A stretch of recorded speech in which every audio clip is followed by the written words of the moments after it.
for some people to come in and we can get to talking here. I want to talk with you guys. I really haven't gone live recently. I mean, I did go live, um, but I just wanted to talk with you guys.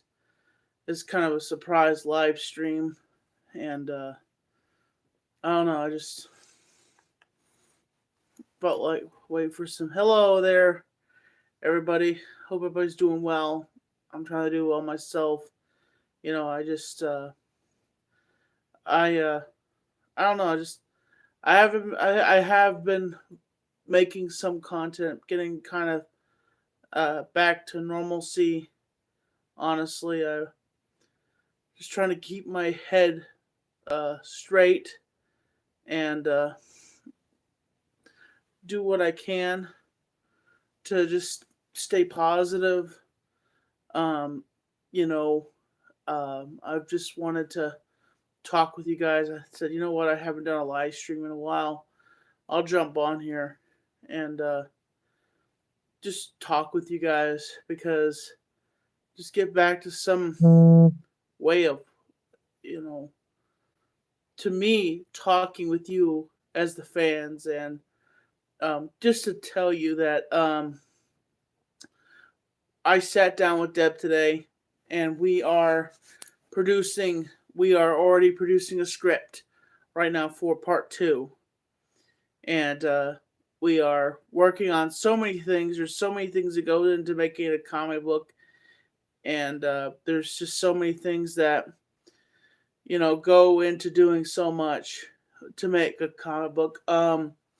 Also, I just want to announce that the comic book will be dedicated to my father in my father's name, because there's a piece of him that I want in this comic, and I am so excited to announce that we will be having part two in the future come down the pike. And this is my father's tie that I'm wearing. This is my father's jacket that I'm wearing. A little piece of him that I hold on. I have a whole entire tie rack just littered with ties. Um, just in my bedroom, and it's been hard. It's really been hard for everybody. Uh, I just I've been trying to cope. I think about him every day. I think about him every night.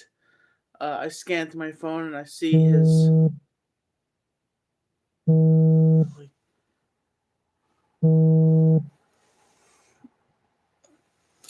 I think about him every night. I scan through my phone and I see his profile picture, and I think I want to give my dad a call and see how he's doing. But it's just not the same. God, stop calling me, whoever you are. Um, I think that it's just natural for how things are, and you just go with the trend of living life, and you have to stay positive. And it's been hard to stay positive. Like, I've just been trying to keep my head on a tilter, on a kilter, and I just I miss him. I really do. I miss his amazing wit. I miss his amazing smile, and it's just been difficult. Just trying to stay positive. And I I don't know what to do sometimes. I feel a little bit empty inside, and it just comes normal when you lose a parent. He my father was a warrior. He was a true warrior, and I just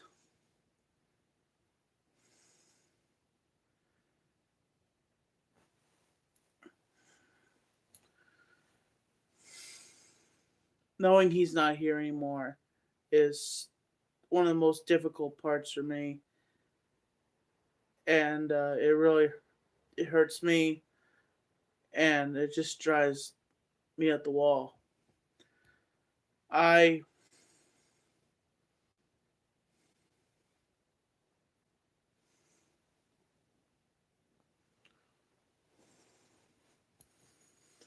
trying to think about the words here and wonder if I should have gone live, but I just have to get this off my chest.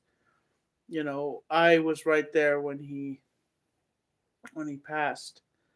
I just there's no experience like that watching a relative pass away. Um, it will take the breath right out of you. It's kind of changed me a lot. It's really um, we didn't always agree with each other, but I knew he loved me and I loved him. And this was this right here was his tie from his real estate picture. That's one of the many items that I got of his, and I got his original jacket that he wore in his real estate picture. It's in my closet. I don't really wear it; doesn't fit me that much, and I got to get back into shape. I fell out of shape uh, when COVID hit. I was on perfect shape. I don't even know how much I weigh right now. Honestly, I don't know how much I weigh right now, but people have noticed I've gained weight back, and I have, and I feel stupid that I failed my father in that fight. I feel like that he had a fight of his own against cancer, and he did everything he could. He had a bone marrow biopsy, um, and he fell during the midst of this and broke his hip, and I think that didn't really turn his health down. It just kind of messed with the way he was able to walk to places. He had a hard time healing because when you have cancer, it's like you can't really heal from that. You are struggling, and that's during Christmas was the hardest time to see him. We had to help him up everywhere he went, and it was just he went from being healthy to being really sick. Um, Down to the last moment, I was told to come home and be at the house. Um,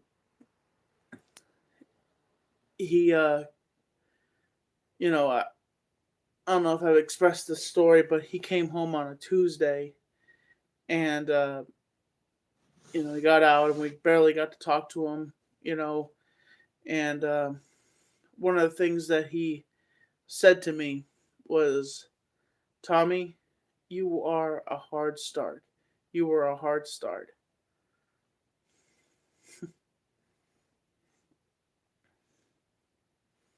I'm not easy. I'm not the easiest person to work with, and I could be difficult sometimes, and I sometimes hate that I put him through trouble. But I know he once told me, he said, if Tommy, if I could adopt you again, I would go and do it all over again, just to correct the things that if I've done wrong. And I have a letter from him also that he wrote for me. He wrote it before he went to Duke to get his bone marrow biopsy, and he got it's a really emotional letter. I won't be showing it to the public because it's a private thing.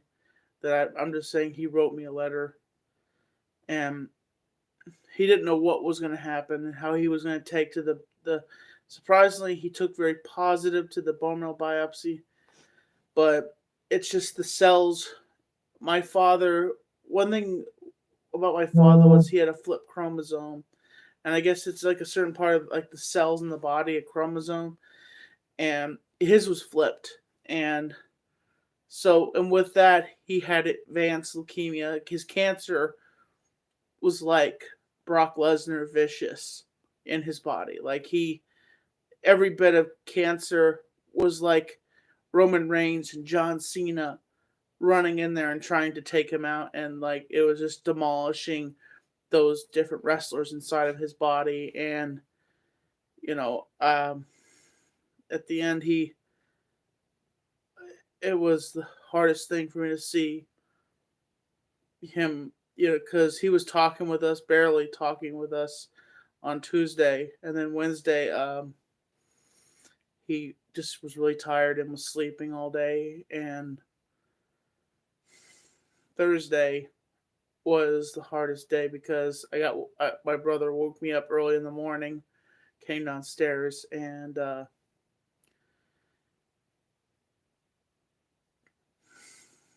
you know,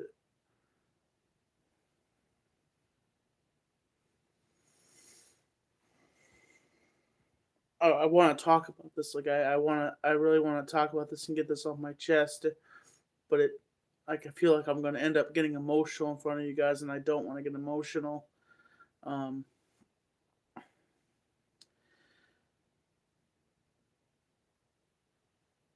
all I'm going to say about my father was he was my hero, and I wish I could be more like him.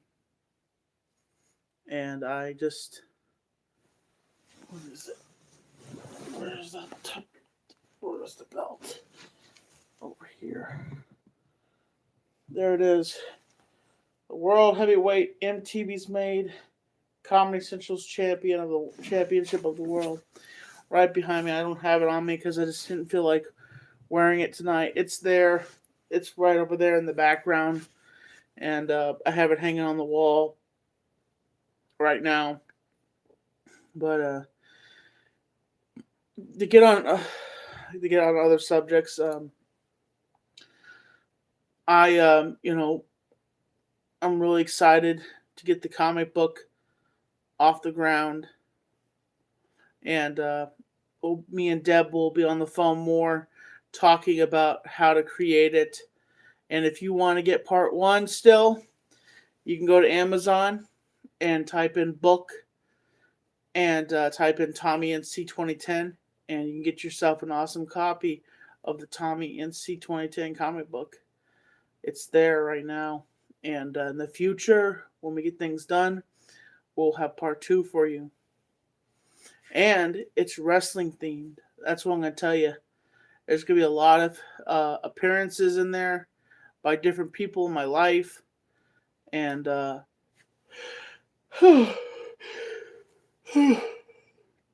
just been working, making YouTube videos. I mean, just working, sleeping, going on hikes, and just trying to cope with things, and hoping things will get better. I had a dream about him. I don't know if I told this. Uh, After he had passed, I had a dream that my father was taken away, and a car pulls up in our driveway, and he comes inside, and he's wearing normal clothes, and he's like, "What's going on?" And everybody looks up at him, and we can't believe he's healthy. He's no cancer, and we're just talking with him. And I don't want to say how the dream ends, but it was a weird dream. But it was just him being there, and he was alive. And I had some other dreams about him, but I'm not going to share it here. What the dreams entailed, you know. I like any father and son. We have our arguments. We've had our disagreements about things. One of our biggest disagreements was me having a mustache, which I have no idea why he disagreed with me having a mustache. Like that was his biggest disagreement with me, was letting me have a mustache. Look at me now, I got a full goatee, and this is so weird. I don't know why that won't grow in, but it's like, over here just fine, but over here it's like there's a gap. It's like a bridge is not being worked on over here. I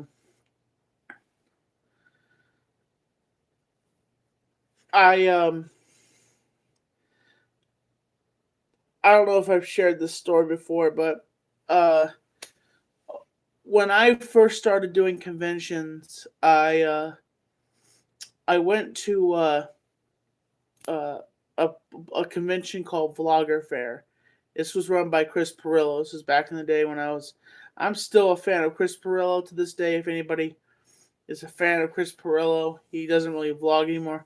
When Chris Pirillo was vlogging back in the day, I was really into his vlogs, and my friend Anthony and Mark Hyder, we were all fans.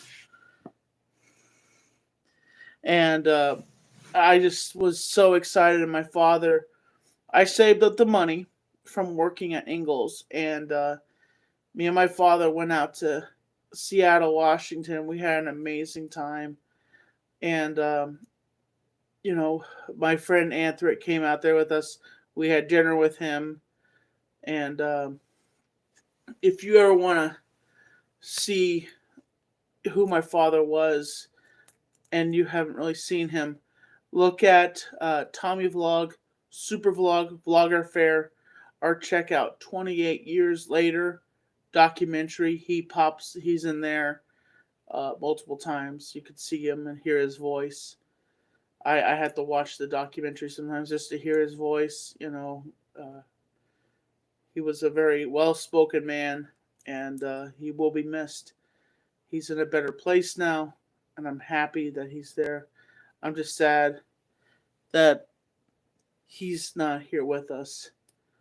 He was 70 years old,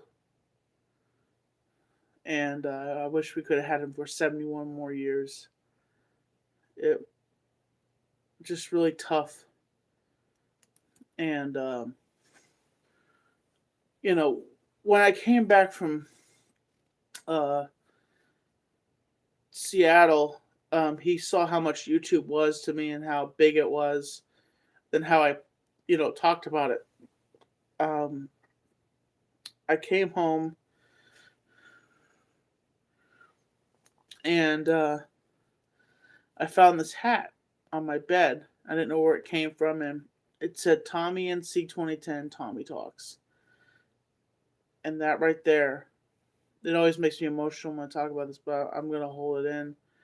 I've cried so much that I feel like my tear ducts are dry from his passing, but it made me feel like he really respected me as a YouTuber and as an entrepreneur. Like, that just was one of the best things. I'm getting a memorial to him on that hat, because he gave it to me, and I'm putting it on the hat. I wanted to put it on the front of the hat, but the person that's getting made for me says that it's too small of an area to put, his birthday and death day and his name on there. So I'm putting it on the side of the hat, in memorial of him, since he made the hat for me. And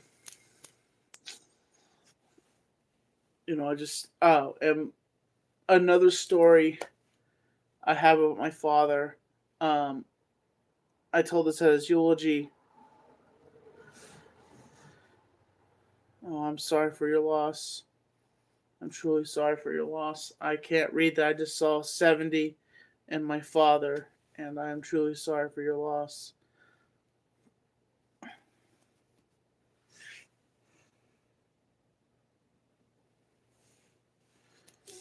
But one of the stories I want to share with you about him was, my father really wasn't a fan of haunted attractions.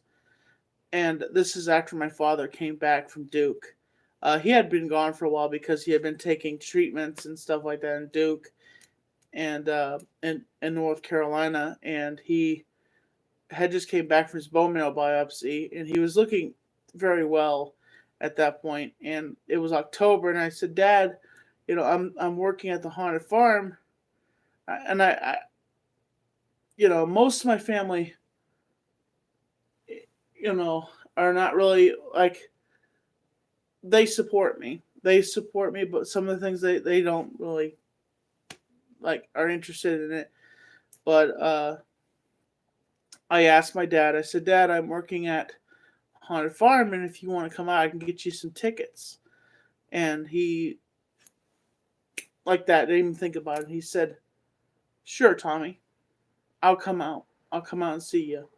And this is during like COVID, like, and he put himself at risk, and because he's around a lot, there was a lot of people. But the Haunted Farm, which I might be working this year, I'll probably be working this year again in their clown room, and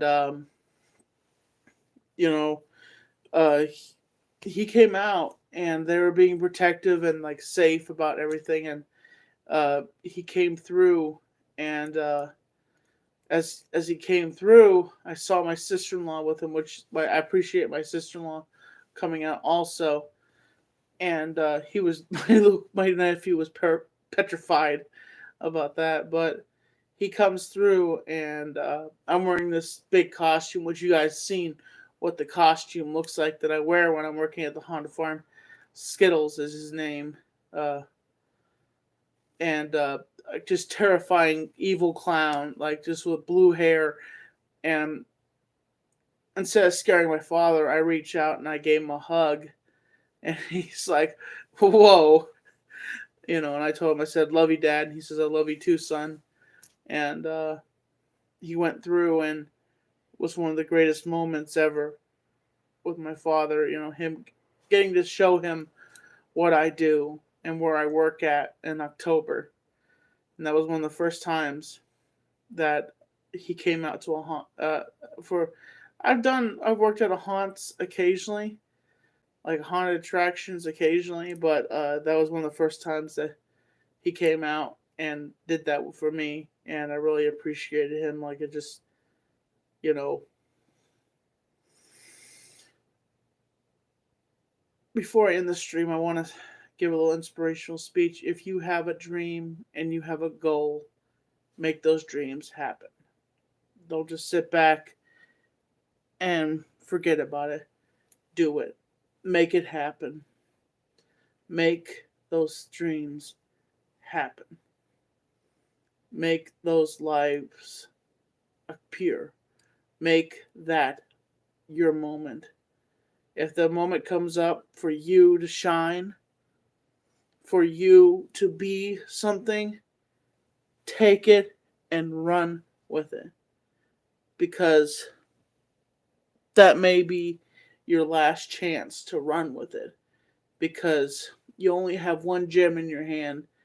Grip that tight and squeeze it and breathe it in. Take in that opportunity and run with it, because you might not have another chance. I've had a lot of chances in my life, and I took them. I got I didn't just get to where I was by myself. I've had people help me on this channel. I've had people come and go. I've had disagreements with people. I've had arguments with people. Eventually, I patched things up. I got back together with those people and talked with them. I've had disagreements with people here on the internet. Some people think their opinions are more than what they are. And if some people think I'm talking about them, I'm not. I don't try to talk trash about people. I don't try to make drama. That's not my goal here. And, you know, I just want to inspire. Like I said in my video, I just want to inspire and entertain. And my father told me that I was a success story. And sometimes I do agree with him. I'm his success story, and I was so proud to have him as my father, and he still is my father, even though he's not here anymore. There's gonna be a hole in my heart where he is, and now it's just like I'm being there for my mom now, and like I care about her too, and I just want to say, dream, expire, and inspire, entertain. As always, folks, I'm Tommy NC 2010, and I'm keeping you on the inside fact. Subscribe, support, stay positive.